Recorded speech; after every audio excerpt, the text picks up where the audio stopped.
30 previews en 30 jours. Yes sir. Rapproche de la fin.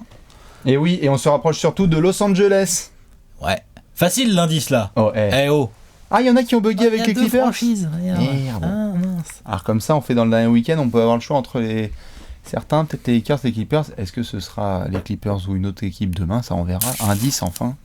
La vidéo, n'est-ce pas? Installez-vous peinard, c'est le grand classique, 30 jours avant le début de la saison NBA, 30 prévus en 30 jours, série préférée de ta série préférée, on en a fait un paquet, et ça y est, la NBA est enfin de retour dans quelques jours, on va s'occuper aujourd'hui des Lakers. Cool. Bonne petite franchise, et évidemment vous connaissez le menu, on commence immédiatement avec un coup d'œil dans le... rétroviseur. Et le rétroviseur, il est un petit peu cassé. Ah bah là, disons que ouais, ils avaient prévu le rétroviseur d'une bonne Bentley bien propre, et en fait on était sur de la Twingo. C'est 2 chevaux. C'est ça, on était sur la bonne Twingo bien dégueulasse. Respect à ceux qui ont une Twingo, mais malheureusement 37 victoires pour 45 défaites l'année dernière, les Lakers. En plus, parce que LeBron il avait dit qu'il activerait le mode playoff tout de suite après le All-Star Game. Il va y avoir plein de trolls. On va y aller step by step. J'ai pas compris, moi. Moi, je comprends pas Magic qui l'avait dit. Ah, Magic qui est plus là, plein de choses à dire, évidemment. Mais pour le coup, 37 victoires, 45 défaites. Le script, on le connaît. Il est triste pour les fans des Lakers. Ils sont pas allés en play-off. On a commencé la saison, on s'est dit, tiens, il y a du potentiel défensivement. Quand on voit ce qui se passe avec Lonzo Ball, Brandon Ingram, Kyle Kuzma, LeBron James, des petits agents sur le banc qui font le boulot, Luke Walton qui met ça en place... L'automne se passe bien pour les Lakers. Je veux dire, t'es top 4 de l'Ouest en arrivant à Noël. Ouais, c'est ça. Et avec un jeu, ma foi, pas minable. Hein. Tout à fait. Franchement. Hein. Ça va. Ah. Et là, ça va se corser. À partir de ce qui est autour de Noël. Ah bah, il y a LeBron qui se blesse. Hein. Alors, oui, il y a LeBron qui se blesse. Et quelques jours avant, on en a déjà parlé dans une autre preview, il y a LeBron qui fait une soirée pyjama avec Anthony Davis.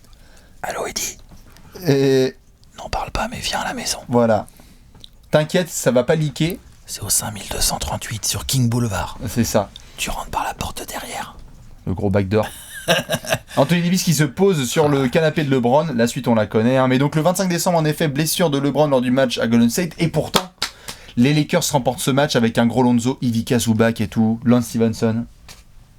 Sauf que la suite, ça va être compliqué. Tu te rends compte que cette équipe sans LeBron, c'est normal en même temps. Bah, sans LeBron, et puis avec les 2-3 scuds qui sont envoyés par Magic et Rob Pelinka dans les médias aussi. Hein. En plus. Ça aide pas quand le 20 décembre, t'as Anthony Davis qui fait « J'aimerais beaucoup aller... Non, c'est pas le 20 décembre, ça. Le 20 janviie. Ouais. À Los Angeles. Parce qu'au mois de janvier, il y a Anthony Davis qui dit « Je suis libre. Je veux aller aux Lakers. » Je suis libre. T'entends, Dell Demps? Dell Demps, t'as rien entendu. Ah bah Dell Demps, il a fait et là, le mur ça a en main. commencé à être le gros bordel dans la saison des Lakers. C'est-à-dire que LeBron blessé, des défaites qui commencent un peu à s'enchaîner, des rumeurs de transfert sur la moitié de l'effectif. Donc ça, c'est quand même dur à vivre dans un vestiaire. T'es Kuzma, t'es Ingram, t'es Lonzo Ball ou Josh Hart ou moi, et t'es là, tu sais pas trop si ça se trouve à la fin de la semaine, tu seras plus là et tout. Franchement, c'est chaud, quoi. Complètement. Moi, je me mets à leur place, c'est relou. Ah, c'est violent, c'est le match à Golden State. D'ailleurs, le match retour, quand ils y revont et qu'il y a DeMarcus Cousins qui poster Kuzma, à la fin du match, il n'y a pas une altercation, mais il y a une embrouille, vraiment, une grosse discussion entre Luke Walton et les joueurs et une partie du management, parce que tu te dis, putain, mais... Wow, il y a la deadline là qui arrive, c'est comment là? On est là ou on n'est pas dans le projet? On est là jusqu'en juin ou on est là jusqu'en juin? Je sais pas moi. Et ça malheureusement ça va un petit peu gêner les Lakers. Ça a clairement enrayé la machine. Ouais. Ils ont été absolument incapables d'accélérer le rythme, même avec le retour de LeBron après les All-Star Games. Ah bah tout à fait, le match à Memphis avec les passages en force de Joakim Noah, le match à Indiana, le match des Lakers à Indiana, avec LeBron au bout du banc là. Dégueulasse. Plus 60 limite. Dégueulasse. Et donc, ils ont fini dixième à l'ouest. Et tu es, comme on l'a dit dans une fabuleuse vidéo qui s'appelle « J'aurais jamais cru pouvoir dire que », tu es la moins bonne équipe de Californie. Non. Les Lakers. Ah oui, de Californie, oui. Oui. Bah oui. Oui, équipe numéro 4 en Californie. Putain. J'ai fait Pacifique dans ma tête pendant un temps. Non, c'est Alex où il y a encore de la marge. Ça va peut-être venir. Vous êtes là, oui, peut-être, mais c'est pas la saison prochaine, ça va changer. Mais la pire équipe de Californie la saison dernière, c'est les Los Angeles Lakers. Pire équipe de Californie. Pas de playoff. Attitude exécrable. Ça se prend pour les rois de la ligue, là, à vouloir faire des trades dans tous les sens. Après, il y a Ginny Buss qui dément, il y a Magic qui ceci, il y a Rich Paul qui cela. Menace de départ de Luke Walton en ça, c'est dans tous les sens. Donc ça, c'est vraiment relou. Pourquoi au final, en fait ? C'est-à-dire qu'au final, en sortie de saison, quand même, je le mets dans le marché de l'été ou je le mets là tout de suite ? C'est dans le rétroviseur ? C'est dans le rétroviseur, ça. Magic qui fait genre je m'en vais. Ah non, ça c'est le coup d'œil dans le rétro, ça. Oui, c'est ça. Oui, c'est le rétro. On doit le mettre maintenant, bien sûr. Voilà, c'est ça. Tout ça pourquoi ? C'est-à-dire qu'à la fin, t'as... c'est trop ça. C'est tellement ça, c'est un cirque. Quoi. Ah, c'est violent. Cirque. Dernier match de la saison régulière à domicile qui, je crois d'ailleurs, est perdu sur un shoot au buzzer des Blazers. Si je dis pas dit, je crois que Mo Harkless met un shoot au buzzer. Juste avant le match. I'm not gonna be here. Magic. Bon, il marque ton micro là. Ouais, alors. Parce que la régulière, de toute façon, nous on en a plus rien à foutre, elle est finie. Ça. Donc moi je vais balancer ma petite bombe au calme. Je me casse. je step down, hein, désolé, ça sera pas possible. D'ailleurs, une semaine après, écoutez-moi bien, Rob Pelinka, sa mère est une grosse pute. Non mais l'autre qui va quand même sur ESPN avec Stephen A. Smith et qui fait... L'enfoiré. Non mais je vais pas lâcher le scud, mais bon... Oh, je sais même plus. Non, c'était sur ESPN avec Stephen A. Smith. Ouais, c'est ça. Écoutez, je vais pas lâcher de scud, mais bon, si je pouvais rouler avec un 4x4 sur Rob Pelinka, je le ferais. J'ai jamais dit que Jenny Buss... En plus, Jenny Buss... J'ai jamais dit que c'était un traître, mais il m'a quand même fait dans le dos. Jenny Buss, c'est une sœur. Hein. Oui. Jamais je la trahirais. C'est clair. Et jamais je la trahirais. Qui avant avait fait. Mais par contre, devant les caméras, je vais dire que je m'en vais. Elle était pas au courant. Elle était pas au courant. Premièrement. Deuxièmement, Jenny Buss, elle aussi, elle nous en a fait des belles, genre en mode genre, non, mais il n'y a pas eu d'offre au Pélican. Non. C'est-à-dire que Wojnarowski, Shams Charania, TNT, Bleacher Report, Alex, machin, truc, bidule et tout, tout le monde était dans le faux. Si. Tout le monde était dans le faux. C'était que de la rumeur. Non, c'est sûr. Arrête. Non, c'était assume. Bien sûr. Alors, malheureusement. Bref, du coup, ils nous ont fait bien rire. Voilà, alors c'est ce que j'allais y venir, c'est que si tu es fan des Kings, bon, bah alors la marade du siècle. Ah oui. Parce que les Kings, Bogdanovic plus la saison des Lakers. Tout ce qui est fan des Kings. Tu sais quoi ? Non, mais attends, même fan des Clippers. Bon, fan des Clippers, on parle pas. Mais même si t'es fan, je sais pas, des Warriors ou des Knicks ou des Celtics, tu vois, tu te marres forcément, quoi. Tout le monde s'est marré. C'est une comédie, c'est un théâtre, c'est tout ce que tu veux, c'est un petit vaudeville, quoi. Mais moi, j'étais sûr pourtant. Il manque Daniel Auteuil et je sais pas qui là, Clémentine Célarier. Moi, j'étais persuadé. Pourtant, tu vois, l'été précédent, quand tu vois Rondo, McGee, Lance Stevenson et Beasley qui arrivent, pour moi. tu te dis, normalement, oui. Ça va rouler comme sur des roulettes. Normalement. Notamment au niveau du spacing, on a bien vu que ça marchait hyper bien. La violence du bordel. Terrible. Donc oui, le coup dans le rétro, extrêmement drôle. Les Clippers, meilleure équipe de Los Angeles, avec la manière qui plus est. Et ça va nous mener à un marché, je crois que c'est printemps-été, hein, le marché des Lakers. Il est peut-être pas fini en plus. Ouais, allez. C'est ça. T'es chaud ? Ouais. Et ben on va aller ça tout de suite dans le marché de l'été. Le grand tableau. Il y a du monde. Il y a du monde, ça a bougé. Alors. Moi je sais pas, mais j'ai 2 colonnes moi de départ. Bon, ouais. Léon s'y met tout en une colonne, mais moi dans mon petit cahier, comme c'est petit, j'ai 2 colonnes. Et d'arriver. Alors le départ. Je ne sais même pas par Lance Stephenson est parti. Out. Aïe. Nous avons ensuite eu évidemment un petit trade assez sympathico, hein. C'est-à-dire que Brandon Ingram, Lonzo Ball, Josh Hart, la maman de Magic, la petite sœur de Ginny Buss et un petit paquet de tours de draft, ça part à New Orleans et en échange Anthony Davis. C'est ça, parce que quand tu fais tout le marché, tu te dis merde, oh il faut ça, mais si vous voulez plus de détails, vous irez voir la preview des Pélicans où on parle notamment de la loterie. Est-ce que les Lakers en secret de la loterie, ils nous l'ont mis dans le cululu ou ils nous l'ont mis dans le cululu ? On s'est dit, attends, les Lakers, ils sont quoi ? Ils sont projetés 10, 11e ? Ouais, non, mais ils c'est étaient pas dans le projetés... marché d'été, on aurait dû mettre dans le rétro. Ouais, mais bon... C'était une belle fin pour eux. Tout à fait, mais c'est pour ça que c'est... la draft, Bien sûr. Quand tu montes jusqu'en 4, et que donc ça mène à ce transfert... Du coup, les Pélicans... Merde, les Pels. Bon, bah on va se démerder finalement. Sauf que du coup, t'as apparemment pas trop bien fait tes calculs de salary cap, là. Attends, ça rentre pas, là. Du coup, t'étais obligé d'envoyer Mo Wagner, Isaac Bonga et Jeremio Jones aux Wizards contre les Twix pour faire du cap, pour pouvoir filer à Anthony Davis. Te retourne pas. Ouais. Allez-y les mecs. Je veux rien en échange. La thune qui veut, tout ça. Enfin, c'était un truc assez complicado. Attends, il y a eu un moment où il a failli pas avoir le trade. Hein. On s'est dit genre. Oh non, pas avoir le trade, mais t'exagères. Non. Non, on s'est dit, attends, c'est chelou. Ils peuvent pas faire ce trade le soir de la draft parce que des franchises ne vont jamais être d'accord de devoir drafter des joueurs qu'ils ne peuvent pas tester. Utiliser. Parce que forcément, les deals genre après les sont Hawks, il aurait fallu qu'ils attendent le 30 juillet pour dire André Hunter, par exemple. On n'est plus dans les années 80. Oui, les Lakers. Oui, à vos ordres. À vos ordres, les Lakers. Non, mais ça va bien. Dans ce qui se passe clairement, en effet, sur les départs, c'est qu'il y a ce gros transfert où tu perds ces joueurs qui avaient été récupérés à la base du projet. Hein, des quand jeunes même, à potentiel, qui en ont toujours d'ailleurs. Ah, mais Ingram et Lonzo Ball, dont on a parlé dans la preview des Pels, ils sont quand même. Il est pas mauvais. Hein. Tout à fait, mais eux deux, en tout cas, les Bien deux sûr. numéros de draft, ce sont les deux icônes, en tout cas, de la reconstruction avant que LeBron arrive. Et tu te dis, merde, finalement, c'est Kyle Kuzma qui est resté, quoi. Dans tout ça. À la limite, pourquoi pas, moi. Bien sûr. Je sais pas, eux, ils ont décrété que c'était Kyle Kuzma qu'il fallait garder, après tout. Le transfert de Ivica Zubac contre Mike Muscala, notamment. Sympa. On a vu. Enfin, non, pardon, c'était après à plusieurs joueurs, mais le départ de Ivica Zubac, on avait vu en milieu de saison. Le test Mike Muscala n'aura pas marché. Ouais. Au revoir. Reggie Bullock, au revoir. Au niveau des. Chandler, au revoir. Tout à fait, Devon Chandler, hein, ça aura testé. Du coup, au niveau arrivé, en dehors de AD, t'as quand même fait quelques petits coups sur le marché. Bah, il fallait. Donc t'as récupéré Danny Green. Parce que je crois que tu lui files 15 millions par an pendant 2 ans. C'est ça.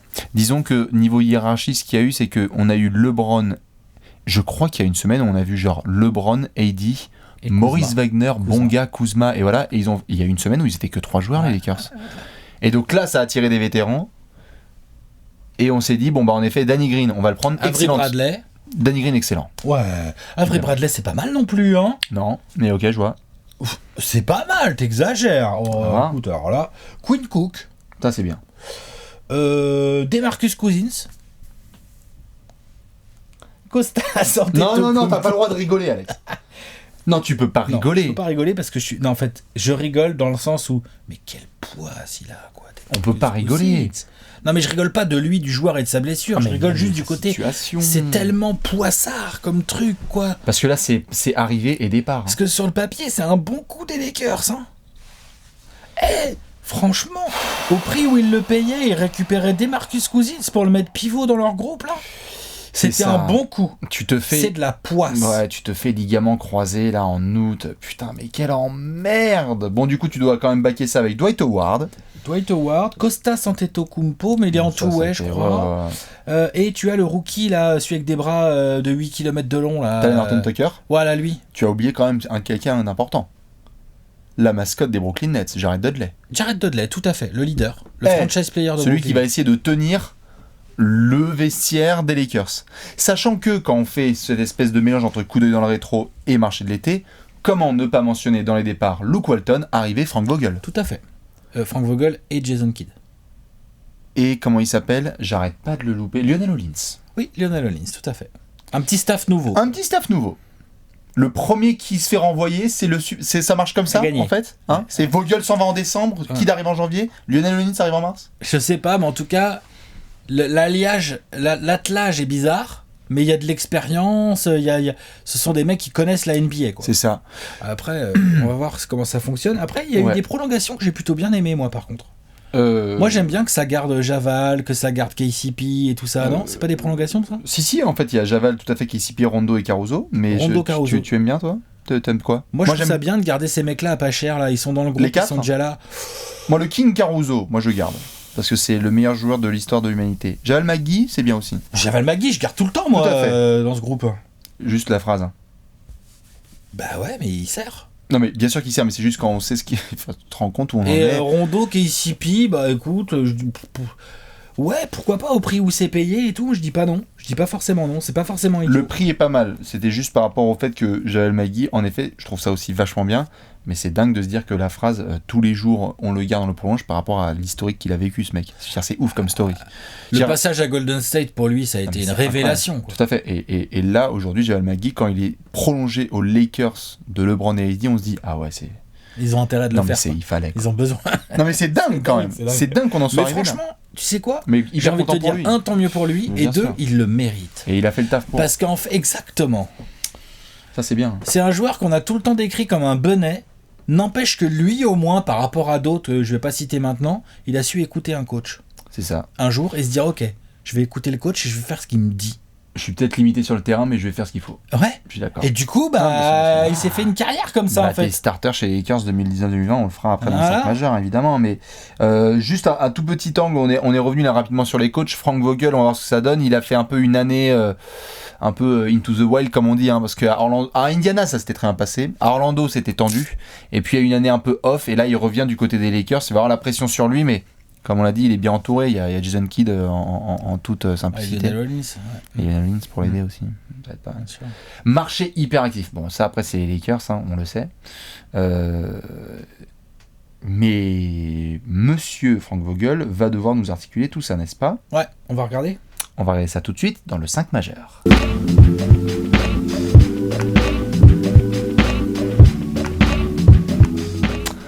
Le 5 majeur... Un meneur, un arrière, un ailier fort et un pivot. C'est la section dans laquelle on va parler stratégie. On est avec Frank Vogel et Jason Kidd, son futur remplaçant intérimaire. Comment mettre un 5 majeur en place ? Déjà, avant de faire les verrous, on dit la chose suivante. Kyle Kuzma blessé, ça devrait revenir. Anthony Davis, ça va. LeBron, ça va. On a quoi comme verrou ? Il y en a 3. Peut-être 4. Peut-être 4, ouais. C'est exactement ce que j'allais dire. Sans donner de poste. On donne pas de poste, Alex. Tu veux donner des postes ? Je sais pas, non. Il y a LeBron James. Il y a LeBron James. Il y a Anthony Davis. Il y a Danny Green. C'est des verrous, ça. Et il y a Jamal Magui. Voilà. Mais après, là où on peut discuter... Il y a Jamal. Il va peut-être y avoir des configs avec Kuzma Titu et Eddie en pivot, non ? Ou pas ? Peut-être. Je sais pas. Hein. J'ai l'impression que les Lakers aiment cette longueur de bras qu'ils apportent avec le front de court AD, Javal, LeBron. Ah, dis donc, c'est athlétique l'affaire. Hein. C'est lourd. Ah. Et puis AD, même s'il a dit en Media Day, ok, je pourrais faire des missions en poste 5, les Lakers vont clairement le brosser dans le sens du poil. C'est pas comme s'il était en année de contrat. Et donc forcément, lui, il est plus à l'aise en 4. Tu gardes Javal dans le 5 ? Moi, je le garde. Ouais, non, mais ça tient la route. Je posais juste la question, tu vois, de la config plus moderne, avec plus de spacing avec Kuzma, quoi. Ensuite, Danny Green, clairement, il va être dans le 5. Il peut mettre des tirs et il défend, franchement, rien parfait. Ces deux choses-là, voilà. Et la question, c'est, comme ça, là, sur le backcourt, là, t'associes qui à Danny Green, du coup ? Eh bien, on en vient à cette question, qui va rebondir sur la tienne. C'est que si tu dois donner des postes un peu à des joueurs, j'ai envie de faire jouer LeBron en 1, en attaque. On s'occupera de la défense après. Et donc, je veux bien avoir 2 spacers. C'est-à-dire, à côté de Danny Green, ça me dérange pas d'avoir un KCP ou un autre joueur qui peut shooter. Avery Bradley, potentiellement. Toi, tu mettrais qui ? Avery Bradley. Bradley ? Moi, j'aime bien l'idée de se dire que, de toute façon, c'est qui ton deuxième vrai créateur derrière LeBron ? LeBron James. Voilà. Et derrière LeBron James, il y a LeBron James. Après, il y a lui, ouais. Et ensuite, tu peux donner des ballons à Anthony Davis, quand même, faut pas exagérer au poste et tout. Il va pas créer, mais il va il va marquer des points. Hein. Et en soi, il y a des gens qui vont nous dire Rondo. Rondo est capable, mais ce n'est pas le deuxième meilleur créateur des Lakers. Il est titulaire, quoi. Et est-ce qu'il est titulaire, en Rondo ? 2019, il est titulaire en NBA, Rondo ? Je ne sais pas. Je suis pas sûr non plus. Alors que tu vois, Avery Bradley, moi, j'aime bien le fait de pouvoir avoir Avery Bradley, Danny Green. Avery Bradley peut défendre les meneurs en NBA largement, et les deux aussi. Danny Green peut défendre du 2 et du 3 sans trop de problèmes. Et même du 1. Et même voir du 1, mais si t'as Avery Bradley, tu mets Avery Bradley sur le 1 a priori. Et donc du coup, tu peux vraiment avoir ces deux gars en mode chien de garde. On sait que Danny Green est capable de rentrer des shoots en spot-up. Avery Bradley aussi, même s'il est moins efficace a priori que Danny Green, mais il est quand même capable. Et du coup, j'aime bien l'équilibre que ça représente entre un peu de spacing, de la longueur, 2 joueurs, 2 superstars, je veux dire, LeBron James, Anthony Davis, c'est de la superstar pour le coup, plus Jamal Magui. Je suis assez d'accord. Tout ça. Et du coup, j'aime bien ce 5-là. Je dis pas qu'il y en a pas d'autres de faisables, parce qu'il y en a d'autres. Oui. On peut faire Rondo, KCP, LeBron, Kuzma, AD. Tu peux faire Dwight, AD, LeBron, KCP, Quinn Cook. Tu penses que Dwight il peut être titulaire ? Non, mais je veux dire par là, il y a des options pour Fango. Je ne pense pas qu'il va être titulaire. Par contre, ça nous pose tout de suite sur un point, et là on va devoir parler de ça directement. Kyle Kuzma. Je veux dire, Kuzma, le message qui est envoyé quand il y a le trade avec les Pélicans, c'est on te garde. On veut que tu sois le gars qui fasse aussi le boulot aux côtés de AD et LeBron. C'est pour ça que je te dis que c'est forcément Est-ce qu'ils vont faire ça ? Moi, je suis pas certain. Moi non plus. Moi, je pense que Kuzma, il y a quand même des chances qu'il sorte du banc. Il aura du temps de jeu, hein, mais il va sortir du banc. Et franchement, pourquoi pas?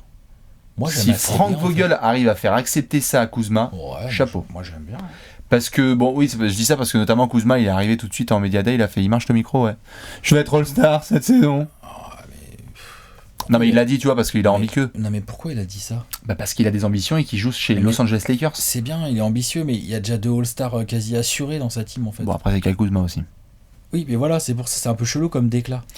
T'es d'accord avec moi que LeBron sur 2 jambes avec 70 matchs et Anthony Davis avec 65 matchs, c'est All-Star tout le temps. Ça fait 2 gars du front de court, oui. Il faudrait que les Lakers aient un putain d'effectif, un putain de bilan dégueulasse pour pas qu'il y ait 2 All-Stars, tu vois. Bien sûr. Ou alors, faudrait qu'ils soient en train de ultra dominer l'Ouest, et là, il peut y avoir une 3e place. Oui, je suis d'accord. J'ai l'impression que si les Lakers arrivent à faire accepter ces rôles-là à tout le monde, et que Kuzma sort du banc, putain, ça serait propre pour eux. Intéressant, je suis d'accord. Et rapidement, puisque en effet, au bout de 4 minutes de jeu, Javal sort.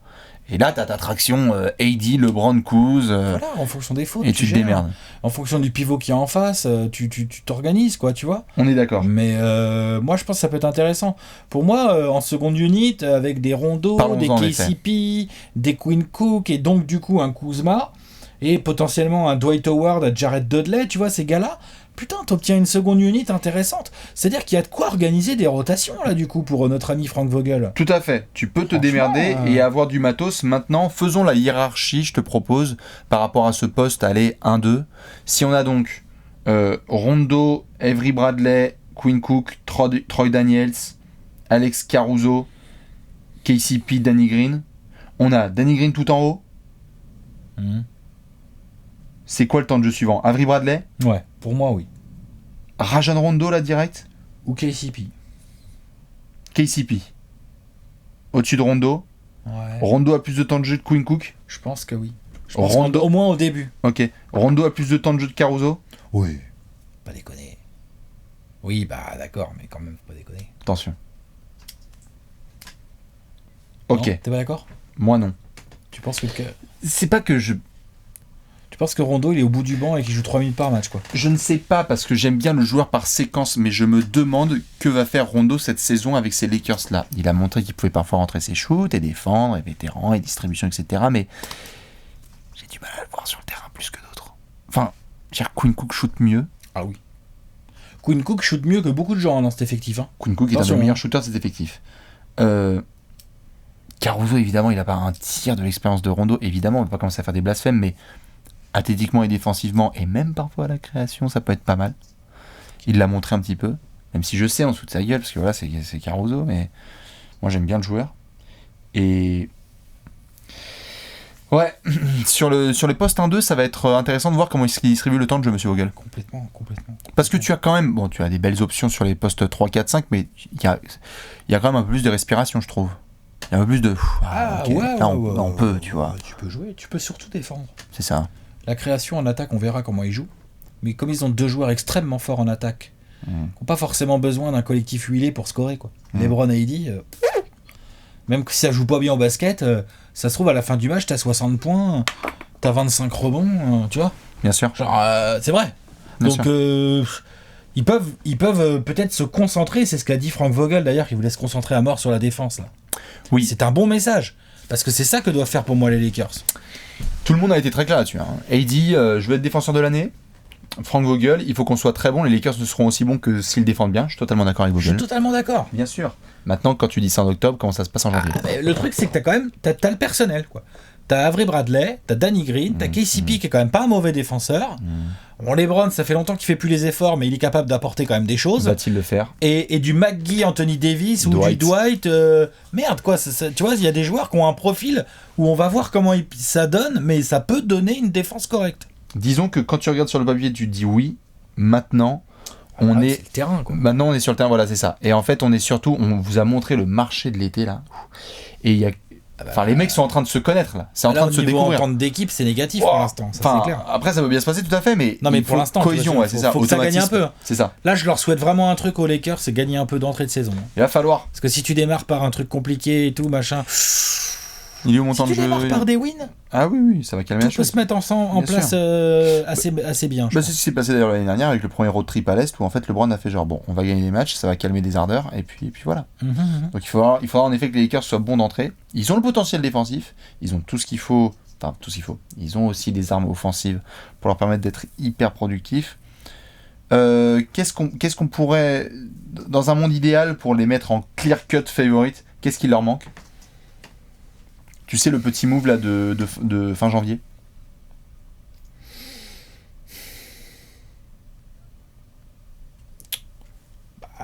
Il leur manque un deuxième créateur un peu capable, quoi.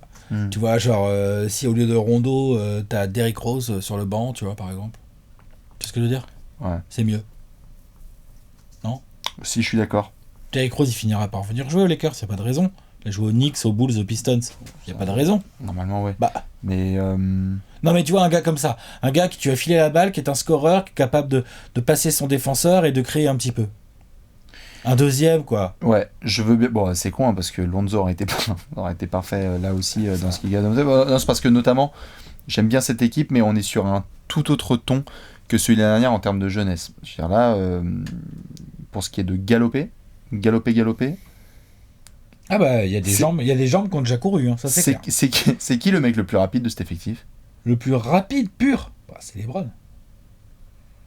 Il est rapide, LeBron. Hein. Non mais bien sûr, mais je veux dire, on parle de LeBron avec 150 000 miles dans les... Voilà, sinon je sais pas... non, je souligne juste ça sur le côté très hâte de voir les Lakers jouer, notamment défendre et jouer sur demi-terrain, mais j'espère que Frank Vogel n'a pas prévu justement... c'est pas une équipe de run and gun. On y va, on va galoper à fond la caisse. C'est pas une équipe de run and gun du tout. Hein. Ça se trouve, ils vont nous faire taire et... Non mais clairement pas, c'est même pas leur avantage en termes de gestion d'effectifs.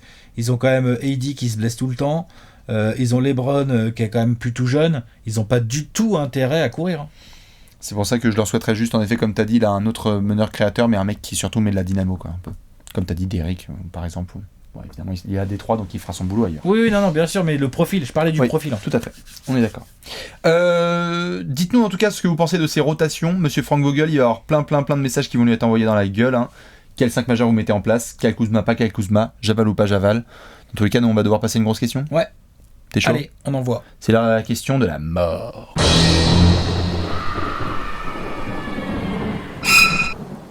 La question de la mort. The question of the death. Des milliards de questions à se poser sur les Lakers sur la saison à venir, qui est en train de manger Magic Johnson devant TF1, mais surtout une grosse question qu'on a choisie. Alex, elle est très belle cette question de la mort, c'est quoi ? Anthony Davis, Frank Vogel ou LeBron James, qui surveillait de plus près ? Vas-y, répète pour ceux qui ont du mal au fond. Qui doit-on surveiller de plus près entre Anthony Davis, Frank Vogel ou LeBron James ? Faisons les CV, rapidos, en anticipation de la saison à venir. Monsieur Anthony Davis, transféré des Pélicans en année de contrat, sous la clique Rich Paul. Il y a plus qu'un an. Tout à fait. Qui va regarder toutes ses options, comme il l'a dit, en étant libre sur le marché. En plein prime.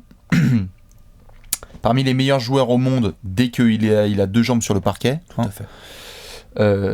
Qui n'a pas sa bague. Non, loin de là. Qui n'a pas son titre de MVP. Loin de là aussi. Qui n'a pas été défenseur de l'année. Qui a mené en gros les Pélicans à quelques belles saisons régulières et 2 petites sessions de playoffs, si je dis pas de bêtises. Ouais, une contre les Warriors où ils ont pris une volée et une contre les Blazers où ils ont mis une volée. C'est ça. Après, il y a eu les Warriors. Il y a eu les Warriors, tout à fait.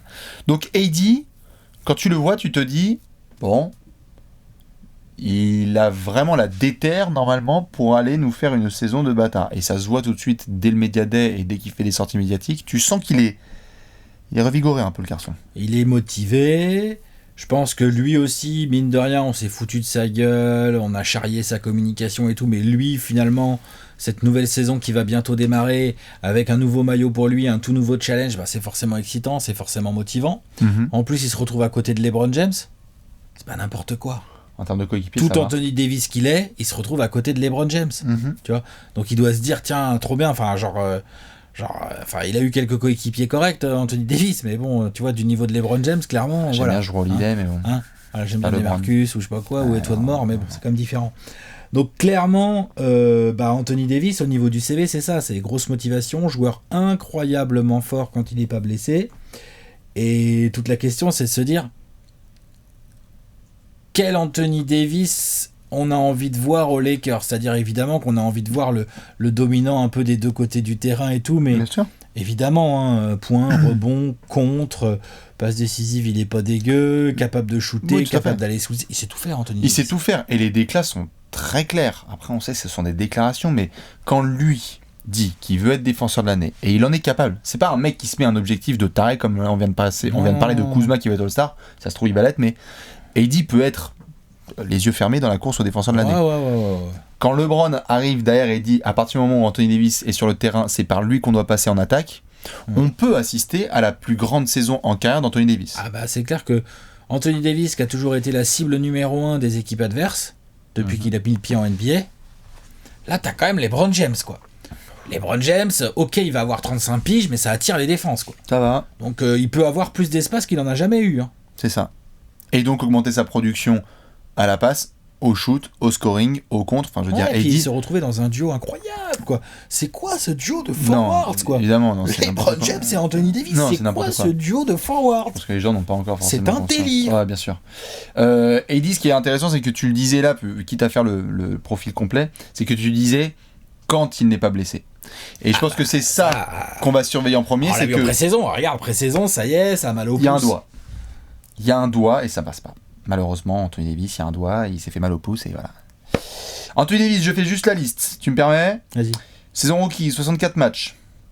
Saison suivante, 67, 68, 61, 75 et 56.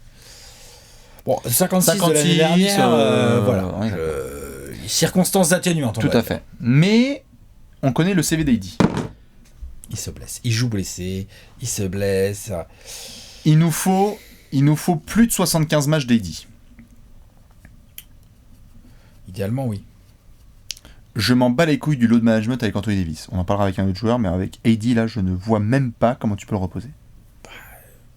Dépend de plein de choses. Bon, ce que je veux dire par là, c'est que je vais pas le faire les yeux fermés, mais tu vois, je veux dire, si à partir du moment où il arrive au match et il fait genre, je peux jouer, je suis en bonne santé, oui, non, mais il joue 35 minutes, puis là, on y va. Merci, au revoir. On est d'accord.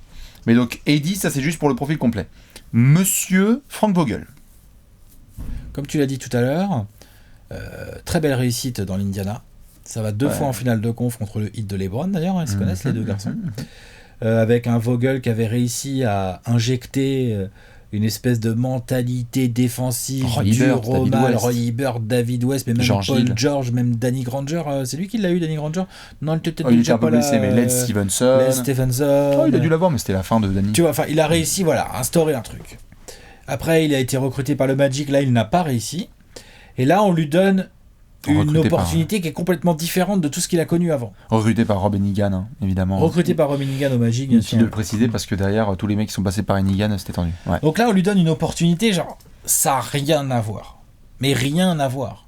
C'est-à-dire que, franchement, au bout de 8 matchs, si les Lakers sont à 2 victoires, 6 défaites, mais genre, il est en danger direct, en fait, presque. J'exagère à peine. Vous voyez, je schématise. Parce que quand je veux dire en danger, je veux dire, il va avoir les médias au cul. Oui. Il va avoir les mecs qui viennent voir Anthony Davis qui disent, alors, vous jouez beaucoup pivot quand même, hein. Ça vous fait pas trop chier de jouer beaucoup pivot? On verra bien ce que répondra Anthony Davis dans ce genre de cas. Après, ils iront voir Kyle Kuzma. Bon, Kyle Kuzma, vous avez toujours pas débuté un match, comment vous prenez cette situation? C'est Los Angeles, quoi. Après, ils iront voir Jason Kidd. Voilà. Alors, comme ça, ça vous intéresserait de... John Key fera. Je veux pas faire de mal à Frank Vogel, mais franchement, ce serait un putain d'honneur. En plus, moi, j'ai fait toutes mes études à Los Angeles. Je ne veux rien dire de mal sur Frank Vogel, hein. Mais s'il peut être viré, tant mieux. Mais je l'ai croisé hier soir dans un bar. Franchement, il a fallu d'avoir piqué les coups. N'allez pas sur TMZ. Ouais. Non, c'est sûr. Frank Vogel, il va avoir la pression. C'est nouveau, d'accord. Indiana Orlando, c'est quand même pas le même délire en termes de plateforme. Maintenant, on est d'accord. Maintenant, Frank Vogel, il est aussi pris par Rob Pelinka. Et c'est un choix labellisé Pelinka. Tout à fait. Qui, Pelinka, n'est plus sous le joug aussi de Magic Johnson. Et donc, je pense aussi que Pelinka va être le premier à se dire, bon, pour avoir une équipe qui va jusqu'au titre, puisque c'est quand même l'objectif des Lakers, tu ne peux pas non plus être too high, too low, quoi. Il faut aussi pouvoir accepter que cette équipe trouve ses marques après le marché d'été que je viens de lui faire endurer. Frank Vogel, le mec, il a quand même eu, soyons clairs, une introduction en conférence de presse au printemps où il avait Lonzo, Ingram, Josh Hart, Kuzma, LeBron, etc. On lui a fait bouffer tout l'été Et aujourd'hui, il y a encore l'effectif qui peut changer. Tout à fait. Donc Vogel, il va falloir qu'il nous impressionne. Je pense que défensivement, on lui a donné les armes pour qu'il nous fasse pas du Indiana, mais bon. Il peut nous faire un truc solide. En attaque, va falloir nous impressionner. Ouais, nous impressionner. Après, honnêtement, il n'a jamais eu ce matos-là, quoi. Ouais, personne n'a eu ce matos-là. Personne, on est bien d'accord, c'est ce que personne n'a eu LeBron et AD. En attaque, t'as LeBron James et Anthony Davis. Franchement, genre, on va sûrement parler à un moment donné d'un autre duo de Los Angeles, que j'aime beaucoup. J'adore McCollum Lillard. KD est blessé cette année, mais sinon le KD Kyrie, c'est quand même un petit peu intéressant aussi. Booker Eaton. Putain, Booker Eaton, que ça vient faire là, ça. Voilà. Mais putain, LeBron James et Anthony Davis. Ouais. Non, c'est énorme des deux côtés du terrain. C'est spécial. Ça peut vraiment attaquer vite, ça joue intelligemment, ça peut faire des passes, ça peut défendre. Il est clair et net que là-dessus, Vogel peut se reposer sur eux et se dire, bon, on est en fin de match, pick and roll, que ce soit défensivement ou offensivement, c'est bon. Là, en effet, tu peux nous mettre sur le banc et faire genre, vas-y, run this shit, et ça peut te sortir d'un paquet de match. Tiens, passe au 23 le 23 Toi et toi, alors toi dans le corner gauche, toi dans le corner droit, toi tu te mets à 45, tu t'approches du corner, LeBron t'as la balle, Anthony, ouais toi Anthony là, tu peux faire un écran à agite LeBron, tes bras. Puis après tu te débrouilles LeBron, tu vois ce qu'il y a de faisable. Non, ça c'est sûr que niveau coaching, c'est un système ça. Tout à fait. C'est un système. Mais on va avoir aussi beaucoup de coachs qui vont se dire, bon, c'est du tout vu quand même ce système à défendre. C'est compliqué, mais on va se permettre de. C'est compliqué, je dis pas, mais je veux dire par là, ça va être quand même pareil. Si demain tu te ramènes au Staples Center et que tu te dis bon, l'option c'est quand même LeBron et AD. Qu'est-ce que je préfère entre laisser la balle entre les mains de LeBron ou forcer un spot-up shooter comme Danny Green de m'assassiner? Je pense qu'on prend l'option. Donc ça veut dire que tu demandes des aides. Juste tu prends ces options là. On est d'accord, mais donc tu demandes des aides. Tu veux pas que LeBron aille au cercle. Oui. T'as pas super envie non plus qu'il puisse pull-up parce qu'il le fait assez bien. Oui. Tu vois. T'as pas super envie de laisser Anthony Davis pop. Oui. Ok. T'as pas super envie de laisser Anthony Davis rouler. Oui. Putain, c'est compliqué. Non, mais c'est très très compliqué. Mais je suis pas en train de dire. Oui, 2 et 2 font 4. Je veux dire par là, il va être difficile à défendre le pick and roll LeBron AD. Mais je dis simplement que là, vu qu'on est en train de faire le profil de Frank Vogel, il va falloir le premier que quand il se retrouve devant des équipes défensivement qui seront prêtes, des petits systèmes en place, et expérimentés, il faudra que Vogel fasse pas genre. Pourtant, je comprends pas. J'ai donné la balle au meilleur joueur au monde, il était incapable de me sortir de là. Tout à fait. Et il y a un autre truc dont j'ai même pas parlé, parce que là, on se focus complètement sur le côté pick and roll, parce que LeBron adore avoir la balle en main, et LeBron est un joueur extraordinaire sur pick and roll, clairement. Mais il y a aussi l'option Anthony Davis, vas-y mon pote, balle au poste ou poste un peu éloigné à 45, et tout le monde s'écarte. Tout à fait. Parce que ça, c'est chaud à défendre. Bien Anthony sûr. Davis, depuis qu'il est en NBA, il matraque tout le monde comme ça. Mais je pense que Vogel là-dessus va falloir varier un peu. Oui, voilà. Et je pense que là-dessus, il va trouver sa variété. Moi, là où ça va être un peu plus tendu, c'est la grosse défaite ou les 2 grosses défaites qui tombent Frank Vogel devant les micros. Et comme tu l'as dit, au niveau média, c'est pas du tout la même. Et puis, on le sait, la réalité pour ces Lakers-là, c'est que s'il doit y avoir un souhait, je pense, qui réunit tous les fans de Los Angeles, c'est le 16 avril, LeBron et AD sont à 200% physiquement. Ouais, minimum 100%. Minimum 100%. Et donc, du coup, dans la gestion de son effectif, il va falloir être aussi capable de rester très fort à l'ouest, en étant sûr aussi que LeBron ne nous fasse pas une saison de cyborg. Pas besoin d'avoir une saison de cyborg de LeBron. Pour ça passe par la défense pour moi. Et ça peut passer par la défense. Et par évidemment Anthony Davis et Kuzma en attaque, tu et vois, tous ces gars. Des trucs un peu intelligents. Mais oui, clairement, t'as envie au 16 avril d'arriver avec un LeBron pas blessé, en forme et tout le bordel. T'en as besoin, t'en as trop besoin. Et tout ça malgré on va les voir aussi, on va les redécouvrir, mais peut-être les ambitions de LeBron. Tu penses que ça peut être une discussion de pré-saison entre LeBron et Vogel quand même, ça? Oui. Genre, t'es Vogel, t'as LeBron James dans ton vestiaire. Bien tu sûr. vas pas débarquer et faire tu fais ce que je te dis. Non, mais... Tu vas aller voir ton joueur, tu vas lui dire voilà, LeBron, moi t'as vu, j'ai envie de faire défendre l'équipe à fond. Évidemment. J'ai vu tes déclats, j'ai vu que t'as dit qu'il fallait mettre Anthony Davis en avant. Qu'est-ce que t'en penses? Comment tu te vois? Comment tu te sens? Est-ce que t'es bien dans ton corps? Moi je pensais que cette année tu jouerais 68, 69, 70 matchs. Qu'est-ce que t'en penses? Tu vois, je vais t'éviter les gros back-to-back à la con. J'hésiterai pas à te foutre sur le banc quand on domine et tout le bordel, quoi. Tout à fait. Ce genre de discussion. Je pense qu'ils vont avoir ce genre de discussion, mais je pense aussi que le centre de loisirs que ça a été entre l'année dernière et les dernières années des Cavs, où LeBron pouvait décider de tout, ce sont des années qui sont notamment révolues si tu veux aller rechercher un titre, et donc il va falloir faire confiance à LeBron Vogel. a bien compris ça. Et donc on en vient à monsieur LeBron James. qui est la troisième personne, et après on fera un choix notamment sur qui on a envie de plus surveiller. LeBron, le script il est incroyable, c'est la première fois que le mec il a eu environ 8 mois de vacances, ne pas faire les playoffs, bouffer toutes les critiques qu'il y a eu sur les réseaux sociaux, dans les émissions, les talk shows, etc. LeBron il va être vénère comme never, il a pu se reposer, c'est la première fois qu'il se repose vraiment comme ça, depuis le début de sa carrière. Ah ça c'est clair. C'est assez violent. Envie aussi de montrer que le projet Los Angeles il est réel, il n'est pas venu pour faire 10e de la conférence Ouest et babysitter des jeunes qui vont mettre du temps à se développer.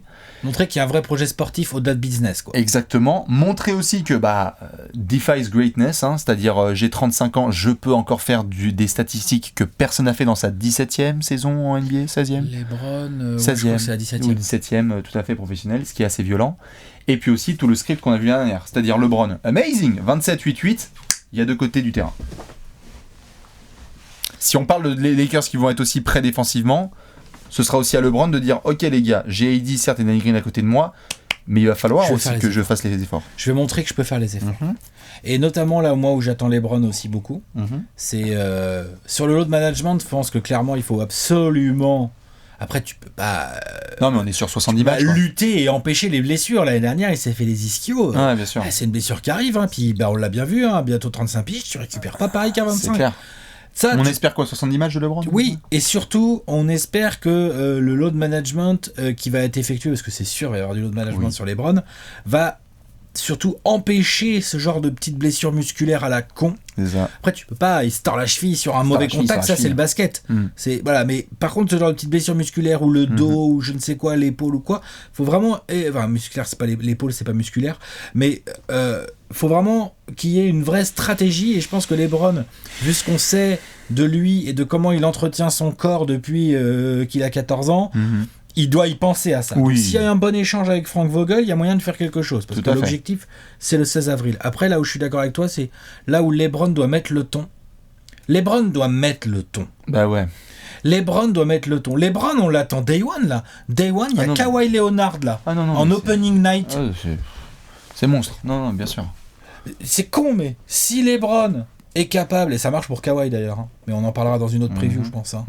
Mais si LeBron est capable, en opening night, de faire un gros match également défensif sur Kawhi Leonard, parce qu'il n'y aura pas son copain, c'est bien pour la mentalité, pour ce que ça montre aux Lakers, qu'ils le gagnent ou qu'ils le perdent. Tout à fait, mais on trouve mais tu vois, genre, tout à fait, le leadership de LeBron va être testé, tout à fait. Si LeBron, quand tu vas, je dis n'importe quoi, moi, tu vas à San Antonio là, et voilà, on n'entend pas parler de DeMar DeRozan. Alors ouais, Danny Green a fait un bon match, mais putain, LeBron il a fait le taf, quoi. Tu vois, ce genre de choses en fait. Tout à fait. Je pense que sur le terrain, on sait déjà que LeBron va faire le boulot, défense, et donc notamment sur le terrain en défense. Des efforts. Je pense qu'il va le faire. Ce qui sera évidemment à suivre aussi sur le script, c'est qu'on le sait, LeBron, juste en respirant et en prenant une douche, il attire médiatiquement absolument tout le monde.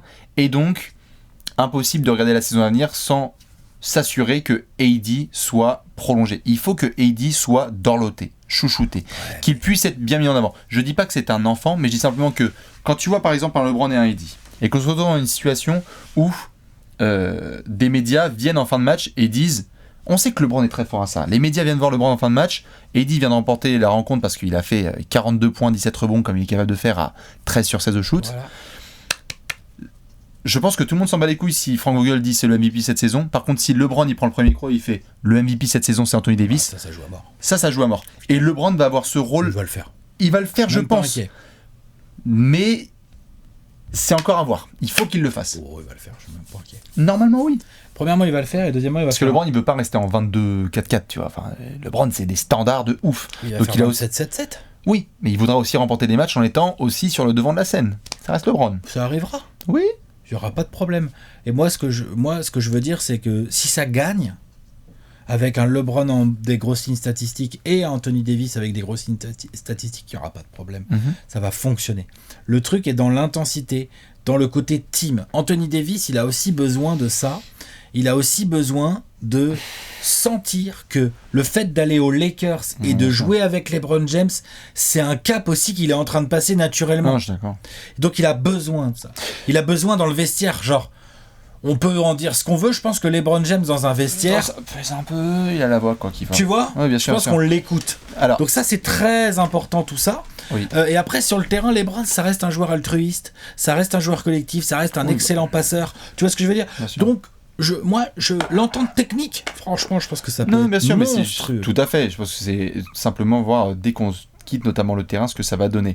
Sur ces 3 personnes-là, qui vous surveillez le plus ? Qui est celui que vous surveillez le plus ? Alex, toi, c'est lequel sur qui tu vas vraiment mettre les jumelles avant qu'on fasse le Gérard d'or ou ce sera d'autres membres de l'effectif hein. Entre Frank Vogel, Heidi et LeBron. Quand même, LeBron, je pense. Moi, je pars sur Heidi. Bah, c'est bien. Comme ça, on a chacun ça. Moi, LeBron, parce que... il y a un petit côté mission là, dans cette saison, mine de rien. Bah, on commence à dire que c'est plus le meilleur joueur au monde, donc il va falloir y aller. Hein. Premièrement. Deuxièmement, il rajeunit pas, et c'est normal, on peut pas lui en vouloir, comme tu l'as dit, il a un kilométrage incroyable et tout. Est-ce qu'il a la motivation nécessaire ? Le physique, je suis sûr qu'il l'a. Mais est-ce qu'il a la motivation mentale nécessaire pour continuer à performer encore comme ça longtemps ? Oui. C'est une question, ça ? Oui, c'est une question. Moi, je suis désolé, depuis qu'on a suivi la carrière de LeBron James au microscope, depuis qu'il a mis le pied à Saint-Vincent-Sainte-Marie, franchement. Cette saison, c'est la première fois que je vois LeBron qui n'a pas réussi à joindre les actes aux paroles. C'est-à-dire, il a dit, je vais activer le mode playoff, et puis non, en fait. Il a mis un gros dunk, et puis terminé, quoi. Mais est-ce que LeBron est encore capable de marcher sur la ligue ? C'est un grand mot, mais là, on lui a mis Anthony Davis en plus à côté. Mais est-ce que LeBron est encore capable de nous montrer que mentalement, il est complètement un ovni ? Ah, je suis d'accord. Est-ce qu'il est capable ? Je dis pas que j'en doute, j'y crois à mort. Je dis juste que du coup, ça, je vais vraiment surveiller, moi, son attitude. Ok. Et fait chier quand je le vois pas revenir en défense ou quoi, ça m'énerve. Quand il fait pas le taf, c'est une attitude de loser. Quand LeBron fait des matchs passifs-agressifs comme il sait le faire, il y a rien de plus chelou. Relou. C'est pas bon, ça déteint sur l'équipe, c'est très mauvais. Et toi, donc, AD ? Moi, AD, clairement, parce que j'adore New Orleans, hein, mais juste quand on parle intrinsèquement de joueurs. Genre on a ce débat là où on est en train de se dire ouais Harden, Giannis, KD, etc. Genre si AD il fait une saison complète avec s'il fait 75 matchs en 28-14 si AD fait une saison complète où il a pas de problème de blessure, s'il fait sa première vraie saison complète en NBA en ayant maintenant compris tout le système et en montant gentiment dans son prime, qui peut arrêter ce gamin en fait ? Enfin, qui peut se mettre en face de lui et se dire je peux être plus complet ? Et plus complet, c'est chaud. Plus complet, KD. Et encore. Je suis d'accord. AD, il est devant une saison où il peut montrer que chez les ailiers forts qui ont joué dans l'histoire du jeu, c'est difficile d'être plus polyvalent, d'être capable de plus faire, d'être meilleur en défense, d'être encore plus polyvalent en attaque, d'absolument tout faire. La pression va être là aussi. Ah oui, il a attendu lui, hein. Tout à fait, mais je pense qu'il peut gentiment entrer dans les discussions de MVP. Moi, j'ai un autre candidat pour ceux qui ont vu les autres previews, mais je pense qu'il doit rentrer dans cette conversation-là et montrer qu'en fait, super, c'est génial, Joel Embiid, Giannis, Harden, Curry, tout ce que vous voulez là, mais le joueur du turfu qui est le meilleur joueur du monde, ça devrait être AD. Pour moi, intrinsèquement, quand il est à fond, il fait des matchs que personne d'autre ne peut faire en NBA. C'est pas faux. Et donc je vais l'attendre parce que non seulement il va devoir le faire, mais les Lakers vont en avoir besoin. Parce que là, si AD il fait une saison un peu moyenne où il fait 65 matchs, il y a des blessures, et quand parfois il joue, il y a des soucis de faute, non, tu peux pas là. Il faut qu'il casse tout. Faut qu'il casse la TTFL, faut qu'il casse Los Angeles, faut qu'il montre que le meilleur joueur de LA, c'est lui. Enfin voilà, il peut mettre tout le monde à genoux, je pense, ce garçon. On se rend même pas compte, on a parlé du duo AD-LeBron, mais je pense qu'on se rend même pas compte de l'arrivée d'Anthony Davis à Los Angeles. Ah non, mais c'est fou. Il peut faire des dingueries. Et donc, moi, je vais l'attendre là-dessus. Évidemment, il y aura Frank Vogel aussi. Mais nous, on va parler d'autres joueurs de l'effectif. On va donner un Gérard d'or. T'es chaud ? Les pourpréors. Exactement. On va s'occuper tout de suite du Gérard d'or.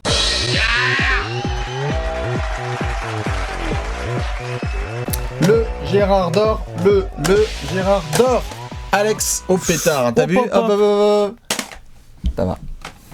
Moi, je suis sur un sans faute. Super.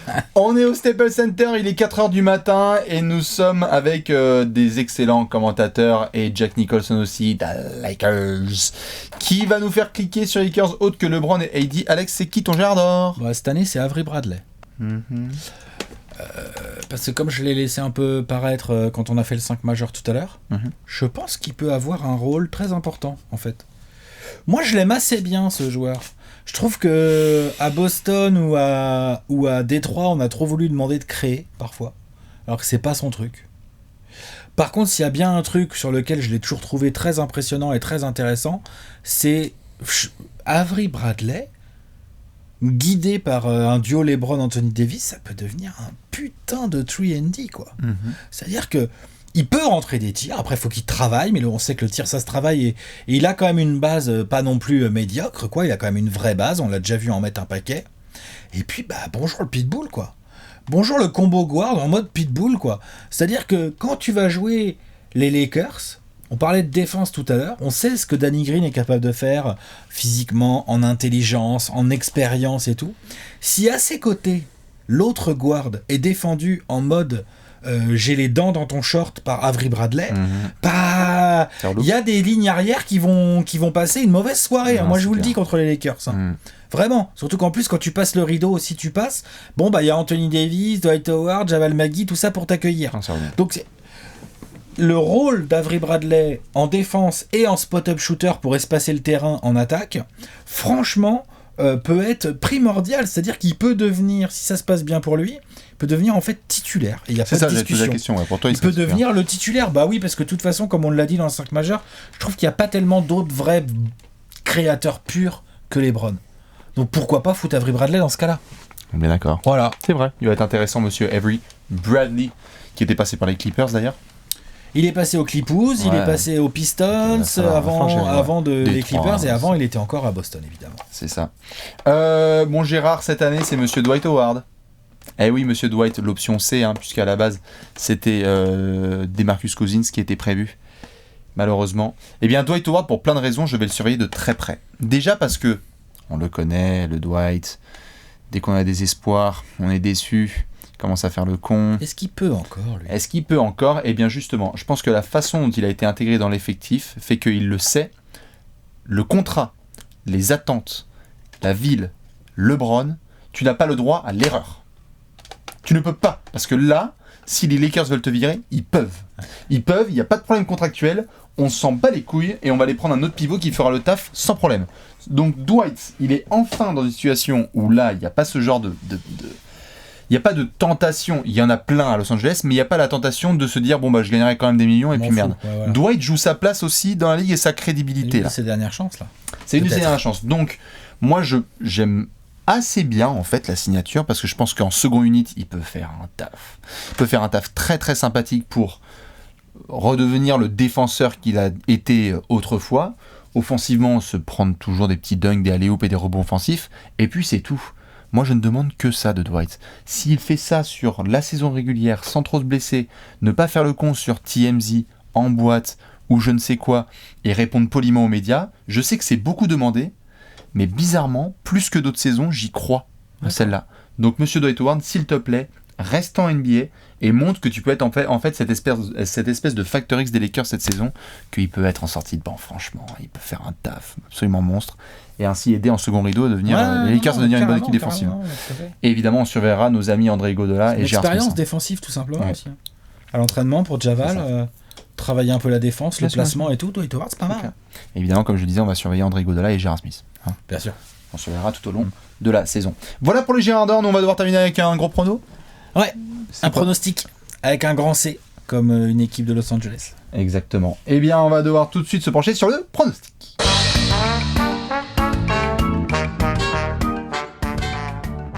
Pronostic time. Pronostico. Classique, 24 secondes pour Alex, 24 secondes pour Bibi. Mais avant ça, wow, j'enlève même les lunettes, la cote du champion.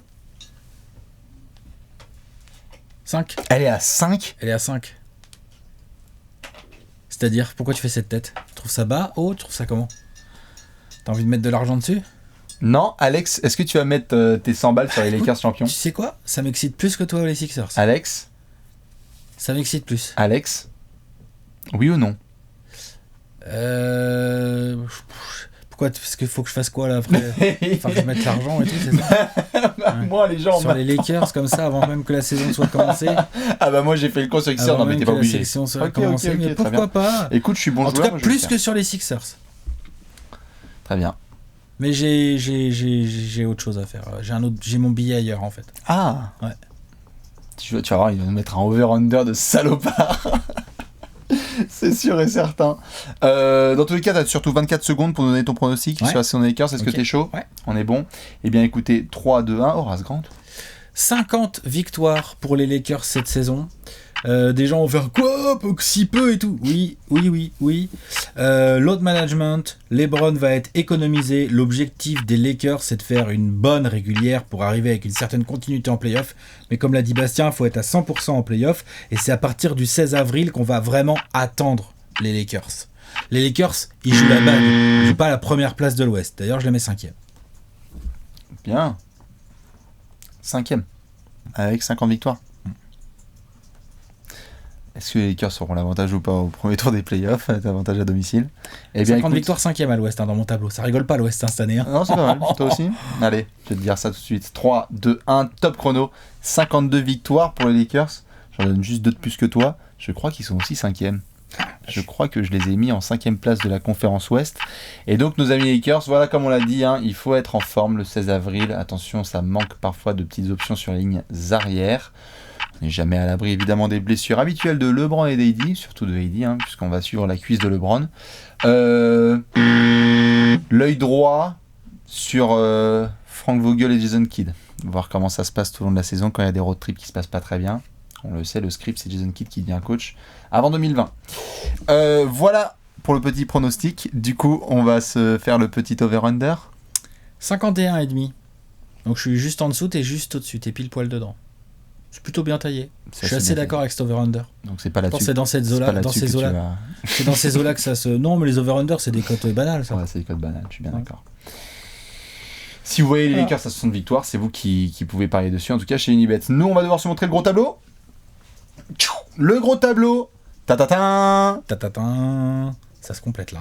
Bah toi, c'est bon, on sait du coup. Ah oui.